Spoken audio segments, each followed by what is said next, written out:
Voyons maintenant comment trouver un système d'équations équivalent. Voici comment trouver un système d'équations équivalent. Partons de nos deux équations, 3x moins y égale moins 5, ainsi que moins 9x moins 3y égale 3. Pour obtenir un système d'équations équivalent, je dois multiplier chacune des équations par un nombre. Le nombre peut être différent en autant qu'on multiplie chaque terme de chaque équation par le même nombre.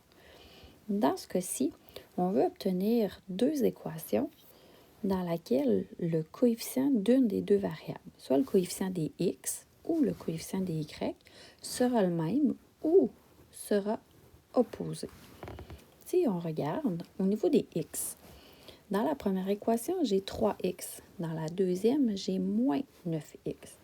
Ça signifie que si je viens multiplier la première équation par 3, chacun des termes de cette équation-là multiplié par 3, ça va me donner 3x fois 3.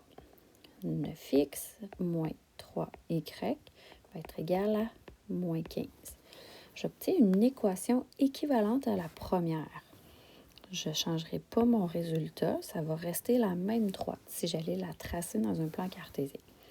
Ma deuxième équation, je n'ai pas à la multiplier parce que en travaillant sur la première, j'obtiens un coefficient identique dans mes deux équations.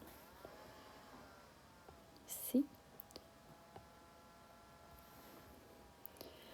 j'ai un système d'équations équivalent.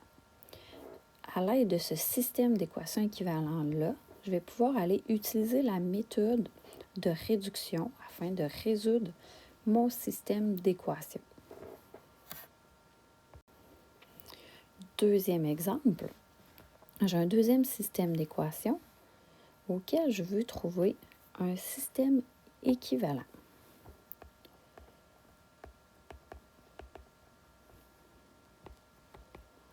Alors, on se rappelle que pour trouver un système équivalent, je dois multiplier chacun des termes d'une équation par le même terme. Ici, nous avons 2x plus 5y égale 4 et on a 5x plus 2y égale moins 4.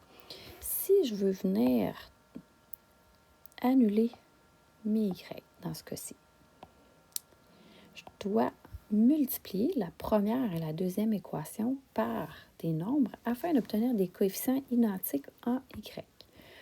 Alors, pour la première équation, j'ai 5y. Dans la deuxième, j'ai 2y.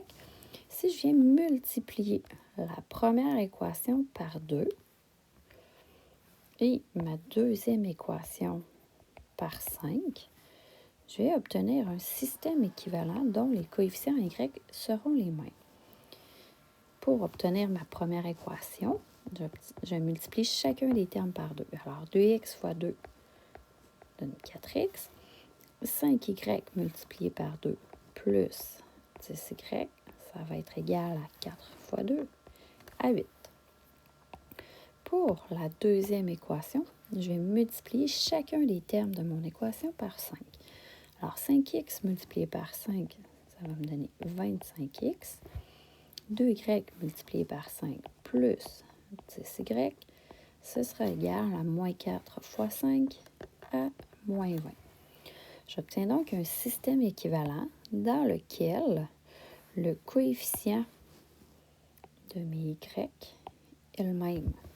En ayant le même coefficient pour ces variables, je vais pouvoir utiliser la méthode de réduction afin d'isoler la variable x.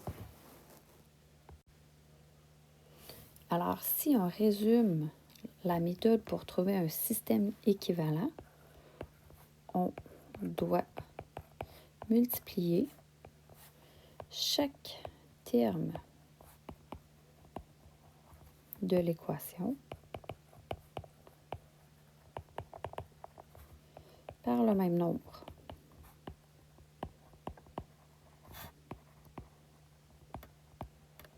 C'est un peu le même principe que trouver des fractions équivalentes. On trouvait un dénominateur commun. Par la suite, on multipliait autant le numérateur que le dénominateur pour obtenir une fraction équivalente.